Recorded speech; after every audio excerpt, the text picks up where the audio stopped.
This podcast is part of the No Phony Podcast Network, the home of independent awesomeness.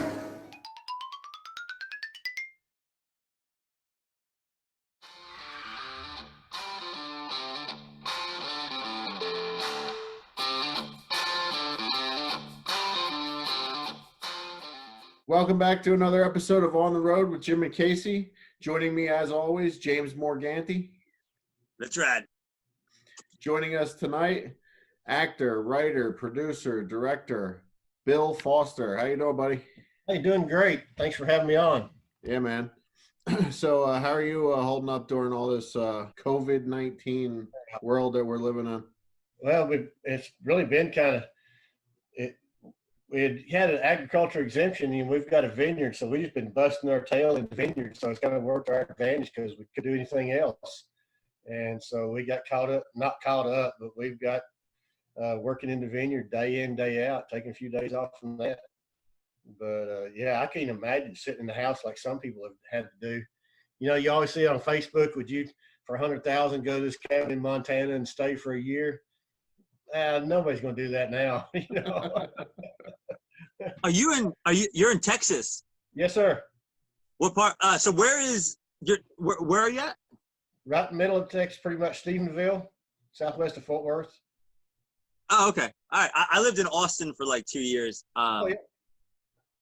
Yeah, it's, our vineyard's northwest of there, and so it's about two and a half hours from Austin. You got a lot of work. Well, I guess, I mean, not anymore, but like how's Austin going for, I guess the Westerns, like the shoot, you know what I mean? Like, I guess it'd be good for that, but how's the work in Austin as being a actor? That's where we do most of our filming, you know, all the way from The Sun, when I worked with Pierce Brosnan on the AMC series, to The Fear of the Walking Dead. It's all filmed right around Austin. I seen, you know, there's some goes on around Dallas, Fort Worth, but I seem to be in touch more with the Austin side of it. And, you know, now, and when we're filming a lot of our Western that, you know, Showdown and Brazos down at Blanco, which is close to Austin too. So just a great hub of that network there. I was checking out some of your movies, or the ones that you wrote were Showdown on the Brazos and Showdown on the Guadalupe. Yeah, Guadalupe. I mean, I went to South Texas. Have you ever been in this town called Terlingua? Oh yeah, yeah. Right, man. That was one of the most amazing trips of my life, because like it's such a cool town, and it was during the whole shutdown, but they were wide open. The stores were open. Wide open all the time. Yeah, because no one's there, and it was awesome. Like, I remember that's where this Native American man came up to me, and he was like, "Yo, like here's like a little tidbit of information." He's like, "The desert parsley about coronavirus. It cures everyone that took it during the Spanish flu, no one got sick. Take this desert parsley, and apparently." I mean, I'm not trying to say it's going to cure COVID-19, but apparently, according to the Native Americans, it cures COVID-19 and all the viruses. Oh, cool. But that's not me saying it, that's them. But, yeah, man, I love, like, the dirt and the grit of Texas. Oh, yeah. Yeah, we were in Terlingua one time, and I was filling up the gas, and this tumbleweed blew across I tried videoing it. There's little like a movie in itself. Yeah. You know, right here. So it literally happens, and it's just like, you know, the movies. Yeah, I think it's one of the coolest places in Texas. Yeah, yeah, and you've got everything. You've got the plains, the mountains, the prime woods. You got a little bit of it all here. So hopefully we can find everything here that we need to film. In fact, we filmed a lot all over Texas on this movie Showdown on the Brazos. So Bill, tell us a little bit how you got involved in acting and all that. Have you been acting your whole life, or is this something you recently started? I like my job for 33 years. So, no, you know, when I was in second grade, the teacher was going around the room asking people what they wanted to be when they grew up. And I was going to tell them an actor. And the girl next to me said that, and everybody laughed at her. So I thought, I'm not going to say that because I don't want everybody laughing at me. And so, you know, put it on the back burner, you know, and I taught school for 7 years, and was a school principal for 15 years and a superintendent for 11 years. And retired after that 33 years, and I saw an open casting call for a little film in Oklahoma. So I went up there and got to be a part of it, just an independent. And then sitting there at night one night and saw a casting call for The Sun, looked it up, and I went down to Austin and stood in line with 1,500 other people, thinking maybe if I get real lucky, I might be able to just walk down the street and be one of those kind of extras. Lo and behold, I was selected as a recurring featured extra and got to work right beside Pierce Brosnan, James Parks, and all those others, and really learned a lot, had a blast the whole time I was doing it. That's awesome. And then you snowballed from there. Yeah, I heard you also mention that you were in Fear the Walking Dead too, right? Season 4 and 5, yes. Wow, that's awesome. Yeah, I was one of the vultures. If you remember, the vultures tried to overthrow the main characters, and as you know, that's never going to turn out well when you try to overthrow the main character. So they killed me and then brought me back as a walker. And then season 5, I was a walker throughout the season, and it was going to be in season 6. And between COVID shutting everything down and the Vineyard taking off, we kind of backed off on that for a little while. Besides, just in my own movie, just that's keeping us busy from night to daylight to dark, and past beyond. That's so. Do you get in these movie roles? Do you have speaking parts? Because you're like a real Texan accent. You know what I mean? Like you're okay. I studied some of the words because from living down there, y'all. Drunker than a mug. This highfalutin individual. Because that just comes naturally to you. I had to learn them so I could incorporate them into words. Try to fit in. Right. Do you get speaking parts to sound like a wise man at the bar? You're like the guy that's like, well, son, like something powerful that there's this young cool kid coming around. Hey, I'm this new guy, and then he doesn't know anything, and you need to pass down wisdom to him. Yeah, occasionally, that's it. And of course, when I wrote the script of my movie, of course, I made myself the star, of course. It's funny you mentioned that scene because, back in history, when Davy Crockett left the legislature, you probably heard that story. He tips his glass and he says, let's see, what is, that I'm going, you can all go to hell and I'm going to Texas. And, yes. Oh yeah, I saw that. Yeah, I see that sign. And, there's like signs all over the place there. Yeah. And so I wrote that into the movie where this kid comes into the saloon. I asked him if he was ever in the Tennessee legislature, and he goes, "What?" And I said, Davy Crockett. I hadn't heard Davy Crockett. And I said, well, when he was leaving the legislature, he tipped his glass and said, "You can all go to hell, and I'm going to Texas." I thought he was talking to you. Ooh, right. So that started our fight. Yeah. What do you base your story, your writing off of? Is it basically your life? Is it, just stuff you've been through, living out in Texas? And I was out that way near Calendar Lake. Are you near Calendar Lake? Never heard of Calendar Lake. I'm trying to piece the parts together because I toured a lot around East Texas and West. But do you get your writing motivation from just basically stuff you've been through? And I incorporate some of that, but a lot of it's just the geographics of Texas and the history of Texas, like the stories on the Brazos about 2 Texas Rangers. And so, try to make everything historically correct. On Showdown in the Guadalupe, I wrote it to where historically based in a certain period of time, and you can, as you read the book, you can go to different parts of Texas and say, I think this is right where he wrote this story from. And so I tried to, do that so that way people could kind of drive around and say, wow, this is where he wrote about, and actually kind of visualize that. And so, you talk about traveling Texas, we do a lot of traveling. And so I take a lot of that into effect in, where I've been. And, just, I don't know, it just kind of comes naturally, seems like, as when I start writing. And it just kind of, once it starts, it just flows. And then, you get the writer's block every once in a while, stop and take a month or 2 off and come back and get after it again. Right. Do you use any stuff from your experience in being at schools too, and with running, being in charge of teachers? I'm assuming that's probably, they can be stressful. all these teachers coming at you, trying to push stuff onto you. We're trying to brainwash our kids. This is what we do, and you're like, hey, I'm assuming that's. I'd have to change the name of too many characters. Ooh, okay. Now, I hadn't done any school stories yet, but like on Showdown, the Guadalupe, the main character is a school teacher. So because he was the only educated person in town, so he got to teach school. He's escaping the Civil War, and so I do put a little innuendo in there every once in a while, but most of the time it's just purely historical fiction.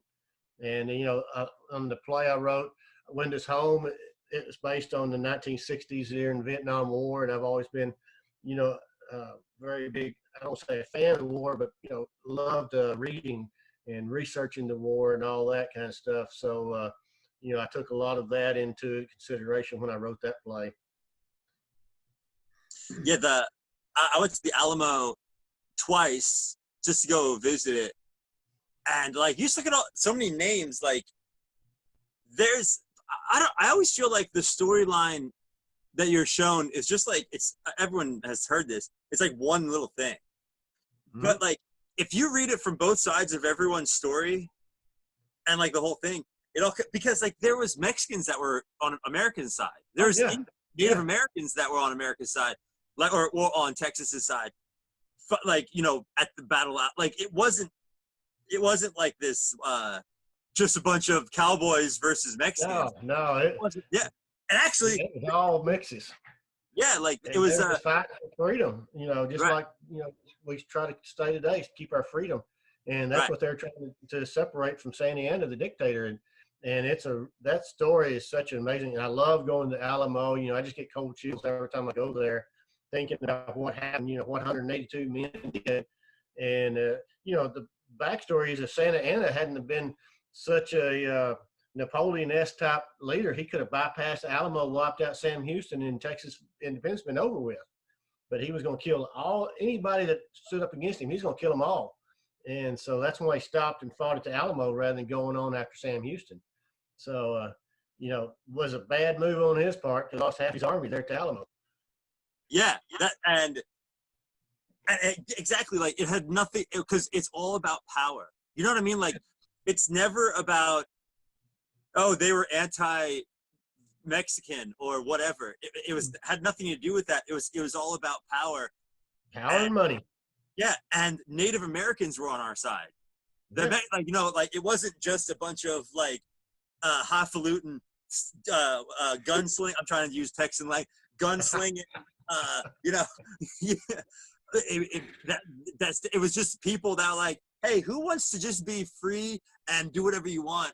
And everyone's like, yeah, me too. And then that's basically what happened.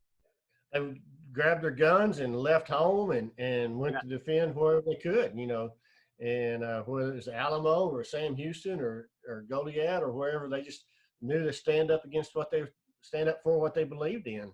Just like, it goes back to the start of the country, the Minutemen. So, that's the thing about America. We've always just stood up for what we believe in and tried to do what's right. And what do you have? You have evil people getting together in secret societies, trying to rule all over us and enslave us, when all we want to do is just, go to the bar, meet some chicks. Drink a cold beer and make a movie. Right. And the people are like, yeah, I can't wait to, like, they just want to rule over everyone. When we just, everyone just wants to be free. That's all it is. Yeah, that's it. Let everybody live and let everybody love each other and move on. It's great being in, because where you're at, you're in like, did I see you're in like Duster or? Yeah, well, our vineyard's in Duster, yeah. Okay. We just moved to Steenville, so the population went down by 2, so there's 2 left. You don't got. When we moved there and got cut in half when we moved out. We tried the tiny home for a while on the vineyard. We moved into a tiny home with 300 square foot. Just my wife and I lived there. Oh wow! I loved it. I mean, And I told her back in January this year, I said, if you don't kick my butt, I'm gonna be right here. And so she kicked it, and we bought a house in Stephenville, which is just a 30-minute commute from the Vineyard. But it is nice having a nice house, 4 bedrooms, and all that kind of stuff now. But it was really nice, just a little apartment, little 300 square foot home, and stayed right there. Didn't have to go anywhere. Drink as much as you want to. Didn't have to worry about drinking anywhere. What made you get into wine? Like I love wine. I drink everything. I mean, if I don't drink anymore like I used to, but if I'm forced on it, Casey knows from this weekend, I'll do a couple of shots of Fireball, what made you get into wine? Well, we had 12 acres where we were living at the time, and when we retired, we kept looking for something to do in a small venue like that. There were 6 good acres on this 12. The rest of it was solid rock, and we kept looking for crops we could do on 6 acres. And I was elk hunting with some friends of mine, and one of them said, "Hey, my brother's starting a winery, and there's not enough grapes in Texas to keep him full of grapes." And I was like, "Ding, ding, ding, ding!" And so I started researching it, and we drilled a water well where we were at, and didn't have enough water to make the vineyard. So I was disappointed, and went sit down and told my wife, "Well, we're not going to have a vineyard." And she said, "What's plan B?" I said, "I don't have one." She goes, "Let's see if we can find one." So we ended up buying a place that has really good water on it. So we ended up moving over there, selling our 12 acres, bought 34 acres. We got 7 acres with grapes on it right now. And, started putting pencil to it, and it seemed a better opportunity than what cattle and all the other things I've lost money at. So is this wine that people can purchase out in Texas, or is it, how can people get it? Well, they will be. We'll get our first crop this fall. Okay. And so we're fixing to sign a contract with somebody that have a bottle. There's usually a minimum of a ton right now. Your first crop, you don't make much on 1 acre. It's 3 years old. We've got another acre, 2 years old. And once they get full production, there'll be 4 tons an acre. So we've got a winery that's going to take all of them then. But just this first small crop of probably 1,000 pounds, we're going to go ahead and make some wine out of it, and maybe sell it a little and give some for gifts or whatever. But yeah, then we'll start selling it to the winery, and then we may start bottling it ourselves. We hadn't decided yet. My son wants to be the marketer for that, so we're going to maybe turn him loose and see what he can do. But Quail Whistle Vineyard is the name of our vineyard. Okay. So Quail Whistle. Wines. Yep, Quail Whistle. It's all red wines, all nice dry wines. I like the dry reds. In fact, we never drank wine until we started thinking about putting in a vineyard, and that's when we started testing it. And I was like, good stuff, And there's nothing wrong with box wine. So I heard you mention earlier that you wrote a play. Do you do acting in a lot of plays too, or? We worked a lot with theater when we were in education with junior high and high school. We were the contest managers, which that procured the judge, the stage, and made sure everybody followed the rules and all that. And my son was actually a theater major in college, but now I wrote that play, and actually Brownwood Lyric Theater performed it 9 times last year, and we had 9 standing ovations. So hopefully I just need to try to get it out. I've been so busy with this movie that I hadn't had a chance to try to really push the script out there and try to get it seen. But hopefully that's one of my next projects, try to get it out there. But it's a split stage. One half, the couple fall in love and get drafted. As soon as he falls in love and they get married, he gets drafted, sent to Vietnam, and he gets captured by the North Vietnamese. And so suddenly the stage is split in half between her home and this jail cell. And they look at each other through windows. Of course, there's 20,000 miles in between the 2 windows, but on stage, it looks like they're looking at each other. And so that's why I called it Windows Home. And so it details not only the struggle he goes through every day in life in the prisoner war, but what struggle she goes through just being there at home. And so, a lot of people forget about, the family back at home when soldiers off. So that's kind of what I was emphasizing on that. So, and what was really surreal is this little old man came out and shook our hands, and he wouldn't even talk to me, and kept on walking. And turned out he was actually a Vietnam POW. And talked to one of the lead actors, told us we nailed it, every bit of it all the way. So that's kind of a surreal moment when we found that out. Yeah. What made you? There's you too, like, what if I got it wrong? Yeah. I hope I didn't insult anybody, you know. How do you do your research for something like that? Well, you know, I get my idea and kind of get an outline, and then I watch a lot of PBS, those specials on there on Vietnam. Read a lot of books, and, you know, back before internet, I was always in the library reading books from a pastime. And so, you know, just drew a lot on that and some emotions that I would see. You know, when I was a little kid, I still remember watching the POWs come home and got to see that, you know, would watch that live on TV and didn't really understand it. But then when I got older, I really, you know, appreciated my parents making me sit down and watch that. And so I always had a, you know, a real honor towards the veterans. And so I tried to, you know, do that with honoring them. In fact, we just did a short movie and the book should be coming out soon. It's called I've Got Your Six, where every actor is a veteran, military veteran. And so we went, you know, it's about a World War II veteran who escapes from the nursing home and wants to see his farm one last time. And so we got the idea of how about if we can make every person in the movie a military veteran, and they came out in droves. And so we're just about to wrap that up. In fact, they sent me a copy last night, and we're just like a tweak here and there, and we'll be done and let that hit the film festivals. And hopefully it'll do well. Awesome. Were you? I like how you have a lot of, you know, support for people that, you know, gave their lives for freedom. You know, I know war is like a crazy thing, and it's always who's right, who's wrong, right? I get that, but again, you know, like either way, it's hopefully for the fight of freedom. You know what I mean? And that's like the most you can ask for of like that's crazy. But what are your thoughts on that? Have you been reading the news right now with Chaz and that whole Seattle thing of what's going on? I didn't know anything about it. My wife was telling me about it, and I can't believe it. I'm like, they're making get out of the way. Come back, take it back over if you don't get out of the way. You know, that's crazy. Well, I find it interesting that they're doing exactly what they claim not to like. Exactly. They're going to, and which I'm like, hey, God said our justice is like dirty rags. We're only human. We're not going to get it right. I know that. Like, no one can. Not our governments will never be perfect. All that stuff. But they're like, I guess going up to people, asking them to pay money and stuff for their protection from other people. But now people are just getting raped and just, I'm saying like people breaking in, stealing stuff, like plowing just on the street. And man, it's wild. We live in such a time right now. Oh, the first thing they did was build a border too.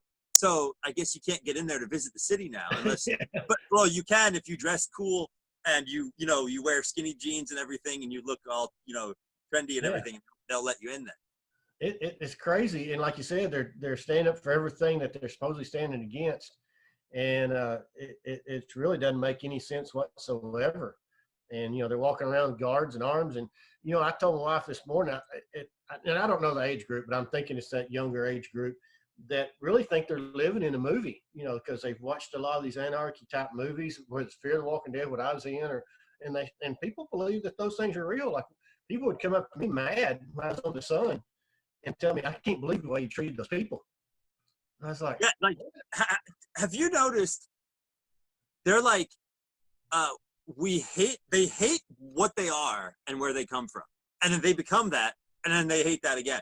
So it's almost like they don't like people that came from, because I went online and I was like, okay, I'm going to take the white privilege test and see how privileged I am. And according to the test that I took, I was under 40%. So my test results came back negative, that I don't have white privilege. And I was like, I told you, because my parents were immigrants. I was trying to tell these people, I don't think I have white privilege. And they're like, no, you do. Oh man, you're 6'2" and you work out and you're good looking. And I'm like, I took the test and I failed it. And I feel like, and the whole part of the test is, oh, your parents went to college. You have all this stuff. You have all these good opportunities. And I'm like, no. They're like, did you ever go to the mall and feel weird? And I was like, yeah. Did you ever go into Louis Vuitton or Hugo Boss and you only have like $4 in your bank account and they look at you like you're a piece of garbage? And I'm like, I'm sorry, I should just leave because you're wearing sweatpants and they're all wearing these suits like this. And I'm like, yeah, I felt like threatened at that. I'm not threatened, but like I felt like I wasn't wanted because of my status.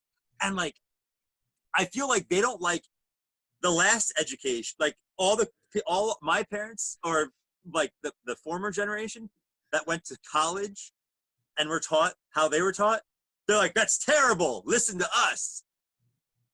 But then in 25 years, they're going to be like, well, they're terrible. Listen to us. And it's like I have an idea. You're all like crazy and everyone's crazy and nobody knows anything. So why don't we just make it simple and just live, in freedom and don't rule over everyone and tell us how to live, So America is the perfect place. If you want to make a living, all you got to do is go to work. Right. You may not like your job for a while, but if you don't, get another job or work in that one until you can get another job. Or I graduated in 3 years and paid for every bit of it myself. I mean, I didn't have that white privilege. I worked my butt off on the dairy and poultry centers and everything. I always said there wasn't a job too nasty for me as long as it paid. And so, I lived 2 weeks one time on peanut butter and jelly sandwiches until the cafeterias opened up. So don't tell me anything about having things handed to me. Never had a scholarship or anything like that. And, I went on and taught, and then I decided I wanted to be on the other side of the desk and went back at night and got a master's degree. And then I had to move several times, but I got that job and then went on and got postmaster degree and got to be a superintendent and all on my own. I mean, nobody handed me a thing. And so it's just, if you do something, just like this movie industry, I just really got lucky and started on it. I got a really nice banker that's kind of helping me, but if it wasn't for that, we just had to take 2 or 3 years to film it until we got it done. But it's a lot more expensive than we ever thought, so we had to kind of jumpstart things. But don't take any crowdfunding or anything like that in our movie. It's all on us. Had a few very small investors, and it's helped us out just in the right times. But it's expensive to put these things on. But our entertainment lawyer said just get ready, because once this thing hits, we've got 4 or 5 distribution companies that's looking to try to buy it, and they said you better be ready because it's going to sell and sell hot. So we got our fingers crossed. It's kind of like sitting on an oil well and waiting for somebody to come and drill, So we just got to finish it now. Nice. Oh man. Well, Bill, I really appreciate you coming on. Before we end here, just I always end it with a piece of advice from our guests. What do you got for everyone listening that you can give them a piece of information they can put in their pocket and pull it out when they need to and be like, oh yeah, that's right, Bill said this. I'll always leave everything better than you left it. When you leave, be sure and leave it better than you left it, and just work hard, love each other for who they are. Don't try to judge, anybody like that. Just love everybody and work hard, and you'll be a success. Awesome, That's Bill. beautiful. That's beautiful. Well, thank you. Yeah. Thank you. Thank you for taking. I really do believe in it, though. Yeah. Thank you for taking the time to do this, man, and tell everyone where they can find you and all that good stuff. Okay, you can find me, of course, on Facebook, and we've also got Facebook pages for Showdown on the Brazos, and also I've Got Your Six, and then, of course, on IMDb, you can find me there, and we've also got an IMDb page for Showdown on the Brazos also. So, and we try to post things there, and if we ever do casting calls right now, that's where we're doing them, and hopefully, we're going to start the next movie right around the corner. So hopefully we get this one out there and people get to see it and like it and we'll move on. So awesome, man. That sounds great. Thanks so much for being on the show. And also, I just realized, leave things better than you left it. Case the guys are destroying. They're not leaving things better because apparently now Seattle's destroyed. They're taking it. I think maybe it's easier to break things and just throw it everywhere and be like, well, see you later. That's right. They need to be fixing things, cleaning things up, making things prettier, make things better for life. Right. Kind of like, Bill, can you believe I was just on the road with this guy for 3 days? He traveled with me to all 13 of my jobs through Michigan and Wisconsin, and we stopped and saw some friends in Illinois, Politics with Dummies. Yeah, he wanted to just he just leaves trash all over the hotel room. What? So maybe now he'll know Leave things Pick his better. underwear up. Trash all over the hotel room. There was one sandwich wrapper on the ground near the trash can, which my sciatica was hurting me that I can't bend over. All right, Bill. We appreciate it, man. We look forward to Thank seeing you. all your movies, man. I appreciate you for having me on. Y'all No have a problem, great man. day. You too, buddy. Talk to you later.